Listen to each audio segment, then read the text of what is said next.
Nous allons voir maintenant quelques causes de cette colère que nous pourrions ressentir, de cette injustice que nous pourrions ressentir face au comportement de l'enfant. Il s'agit souvent d'interprétation. D'interprétation, par exemple, quant à l'intention de l'enfant de faire mal ou de casser un objet, en se disant « il vient d'avoir ce comportement pour me provoquer, pour me défier ». Cela signifie que nous prêtons à l'enfant des intentions très complexes de manipulation. Pourquoi très complexes? Parce que l'enfant doit donc savoir ce que le parent va ressentir et projeter de faire des actions et les mettre en place pour vérifier ce comportement chez l'adulte. L'intentionnalité et la manipulation, dans ce cas-là, sont très compliquées et avant 7 ans, l'enfant n'a pas les capacités cérébrales pour le faire. Ce que nous prenons pour de la manipulation est souvent, et nous l'avions vu avec Johanna Smith, du conditionnement. L'enfant applique l'action-réaction. S'il a remarqué qu'en touchant tel objet, on le regardait, même si c'est pour le gronder, et qu'il a besoin d'attention, eh bien, il va refaire ce geste pour obtenir cette attention, même négative. Donc ce n'est pas de la manipulation, mais du conditionnement.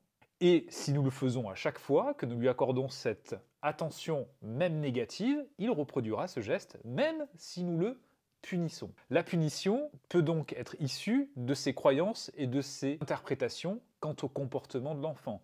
Donc pour réussir à supprimer ces croyances, nous devons faire des recherches sur les capacités de l'enfant à justement se projeter, réfléchir, et surtout les besoins de l'enfant. Quand un enfant a besoin d'explorer, d'expérimenter, on peut par exemple lui offrir un cadre différent, on peut lui proposer un autre objet qui lui ne va pas provoquer de la casse s'il a besoin de jeter, et on peut aussi comprendre que de nombreux comportements de l'enfant sont issus d'une impulsivité, c'est-à-dire que l'enfant est débordé par son stress, débordé par son émotion, et son cerveau, et plus particulièrement cette partie, le cortex préfrontal, n'est pas suffisamment câblé pour venir réguler ses impulsions. Déjà, nous, en tant qu'adultes, quand nous sommes au volant et que quelqu'un nous fait une queue de poisson, qui n'a pas insulté ou dit des jurons dans cette situation-là? Et le stress est monté d'un coup. Donc nous, en tant qu'adultes, nous avons déjà du mal à réguler ceci. Alors imaginons un enfant avec un cerveau qui est en pleine construction, c'est impossible. Donc ce problème d'interprétation des actes de l'enfant est une des sources de notre colère et derrière de la punition qui va consister à se dire, et là c'est la deuxième chose, que les punitions font comprendre à l'enfant. C'est que si je ne punis pas l'enfant, il ne va pas comprendre. Or, punir fait ressentir à l'enfant des émotions désagréables, de l'humiliation, du stress. Et je reviens sur les explications par rapport au cerveau. Ces émotions désagréables et l'afflux de ces émotions désagréables ne lui donnent pas accès à ce cortex préfrontal qui est le cerveau supérieur, qui n'est déjà pas bien câblé, mais en plus là il est complètement débordé par le cerveau émotionnel.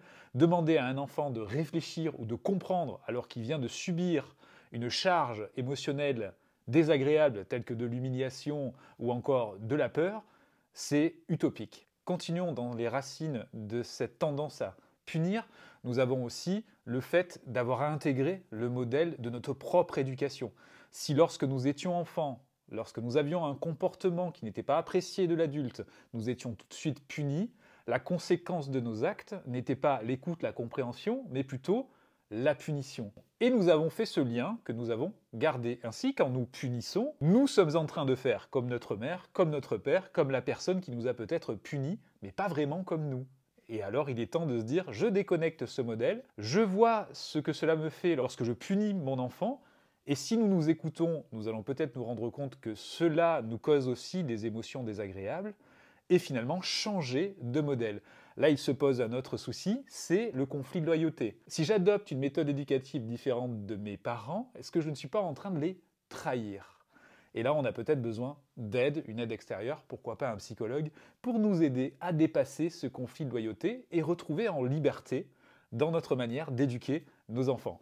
Voici pour les deux causes que je voulais aborder dans cette vidéo. J'espère qu'elles vous permettront de réfléchir et pourquoi pas de pouvoir mettre en place des premières actions pour remplacer petit à petit les punitions. Merci de m'avoir écouté et à bientôt pour une nouvelle vidéo.